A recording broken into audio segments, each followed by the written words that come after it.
Welcome students. आज के lecture में हम जीरोस ऑफ अ पॉलिनोमियल के बारे में बात करने वाले हैं। दोस्तों, पॉलिनोमियल इसका मतलब तो आपको पता है कि कोई भी एक ऐसा मैथमेटिकल एक्सप्रेशन जो कि कुछ टर्म्स से मिलकर बनता है। टर्म्स के अंदर कांस्टेंट्स, वेरिएबल और एक्सपोनेंट्स होते हैं। हमने इसको स्टडी किया था। अब दोस्तों, इन्हीं पॉलिनोमियल्स की ऐसे ही मैथमेटिकल एक्सप्रेशन की हम जीरो के बारे में बात करने वाले हैं। जीरो का दोस्तों क्या मतलब है, इसको समझने के लिए हमें पहले समझना होगा फंक्शंस के बारे में। बहुत ही आसान चीज है। तो देखिए दोस्तों, यहां पे मैंने ये एक पॉलिनोमियल कंसीडर किया है। सिंपल सा पॉलिनोमियल है जिसके अंदर टोटल 4 टर्म्स हैं। 5x³ हमारी पहली term, -2x² second term, +3x third term और -2 हमारी फोर्थ टर्म। मैंने ये 4 टर्म्स को कंसीडर किया है और ये पूरा मिलके एक पॉलिनोमियल बन जाता है। इसको रिप्रेजेंट करने का एक थोड़ा सा डिफरेंट तरीका भी है हमारे पास। उसमें हम क्या करते हैं, हम लिखते हैं पॉलिनोमियल। पॉलिनोमियल को रिप्रेजेंट करने के लिए हम p लेटर लिखते हैं और उसके बाद हम ब्रैकेट में वो वेरिएबल लिखते हैं जो कि यूज किया गया है इस पॉलिनोमियल में। देखिए, ये जितने भी टर्म्स हैं हमने इनके अंदर x वेरिएबल को चूज किया है, तो बस फिर पॉलिनोमियल और ब्रैकेट में x, तो p bracket x is equal to, और फिर हम उसी पॉलिनोमियल को रिप्रेजेंट कर देंगे। इसका मतलब दोस्तों ये है कि हमने ये जो पॉलिनोमियल रिप्रेजेंट किया है इसके अंदर x वेरिएबल का यूज किया गया है। तो मतलब कि ये हमने पॉलिनोमियल को रिप्रेजेंट करने के लिए एक डिफरेंट तरीके को स्टडी किया है। और दोस्तों, इसी तरीके को हम फंक्शन कहते हैं। ऐसा इसीलिए है क्योंकि देखिए, जब हम एक पॉलिनोमियल को इस तरीके से रिप्रेजेंट करते हैं तो इसका मतलब यह होता है कि इस पॉलिनोमियल में हम वेरिएबल की जगह कोई भी वैल्यू पुट कर सकते हैं। जैसे कि दोस्तों देखिए, इसको ध्यान से समझते हैं। यहां पे मैंने p ब्रैकेट x कंसीडर किया था, मैं यहां पे x की जगह 1 को पुट कर देता हूं। देखिए मैंने क्या किया, p ब्रैकेट 1, अब मैंने सेकंड में p ब्रैकेट 1 को कंसीडर किया है। इसका मतलब यह है कि जो हमारा पॉलिनोमियल होगा उसमें जहां पर भी x को यूज किया गया है मैं 1 को पुट कर दूंगा। सिंपली दोस्तों देखिए क्या बनता है, ये बन जाएगा। देखिए यहां पे 5x³ था तो मैं लिख दूंगा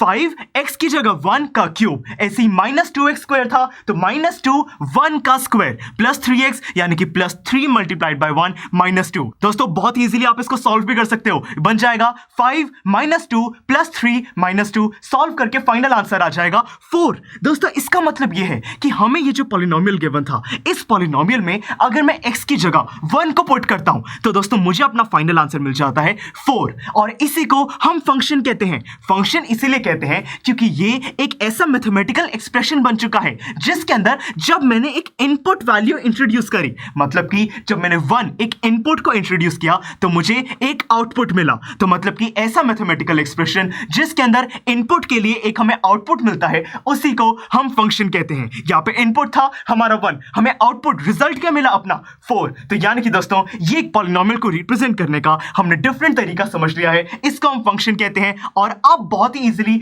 आप जीरो ऑफ अ पॉलिनोमियल को समझ सकते हो। दोस्तों सिंपल सी बात है, हमें जीरो ऑफ अ पॉलिनोमियल का मतलब यह है कि कोई ऐसा इनपुट ढूंढना है जिसका आउटपुट 0 हो। मतलब कि मैं क्या चाहता हूं कि ये जो मेरा पॉलिनोमियल है, मुझे इसका फाइनल रिजल्ट 4 नहीं बल्कि 0 मिले। मैं x की जगह कोई ऐसी वैल्यू पुट करूं कि मुझे अपना आउटपुट 0 मिले, और उसी को हम कहेंगे जीरो ऑफ अ पॉलिनोमियल। दोस्तों मैंने यहां पे एक और पॉलिनोमियल कंसीडर किया है कि पॉलिनोमियल जिसके अंदर x वेरिएबल है, दैट इज x - 1। अब यहां पे अगर मैं x की जगह 1 को पुट कर दूं तो ये बन जाएगा x की जगह 1 - 1 इज इक्वल टू 0। मतलब कि दोस्तों ये जो हमें पॉलिनोमियल गिवन है x - 1, इस पॉलिनोमियल की 0 क्या होगी, 1। मतलब कि 1 एक ऐसी वैल्यू है जिसको अगर मैं इस पॉलिनोमियल में पुट करूंगा तो फाइनल रिजल्ट 0 आ जाएगा। तो मैं कह सकता हूं कि 1 is the zero of this polynomial. एक और एग्जांपल कंसीडर करते हैं। देखिए ये है 2x + 2। अब दोस्तों बार बार हमें जरूरी नहीं है कि हमें px कंसीडर करना है, मैं q भी यूज कर सकता हूं। बेसिकली ये एक फंक्शन को रिप्रेजेंट करेगा। तो देखिए qx is equal to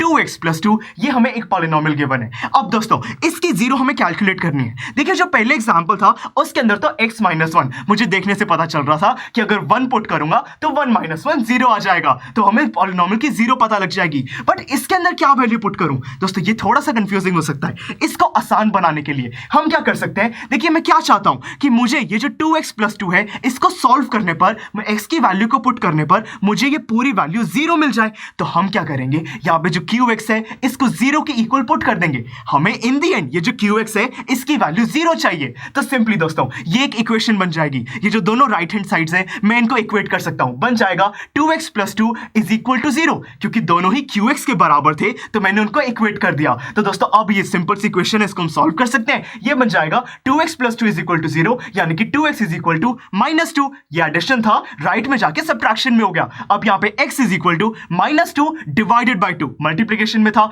divide हो गया, तो -2 डिवाइडेड बाय 2 बन जाएगा -1। यानी कि x की वैल्यू को अगर मैं -1 पुट करूंगा इस वाले पॉलिनोमियल में तो मुझे अपना फाइनल आंसर 0 मिलेगा। मतलब कि दोस्तों -1 इस पॉलिनोमियल qx की एक 0 है। तो दोस्तों आई होप कि आपको समझ आ चुका है कि जीरो ऑफ अ पॉलिनोमियल का मतलब क्या है। सिंपल सी बात है, कोई भी एक ऐसा इनपुट जिसको मैं फंक्शन में जब पुट करूंगा, एक पॉलिनोमियल में पुट करूंगा, तो मुझे उसकी फाइनल वैल्यू 0 मिल जाएगी। आई होप दोस्तों कि जीरो ऑफ अ पॉलिनोमियल ये टॉपिक अब आपको बिल्कुल क्लियर है। आने वाले लेक्चर्स में हम इसी कॉन्सेप्ट के बेसिस पर, इसी ये सारे जो हमने मेथड स्टडी किया है इनकी नॉलेज के बेसिस पर हम कुछ एग्जांपल्स और एक्सरसाइज के क्वेश्चंस को सॉल्व करने वाले हैं। तो चलिए दोस्तों मिलते हैं आने वाले लेक्चर्स में।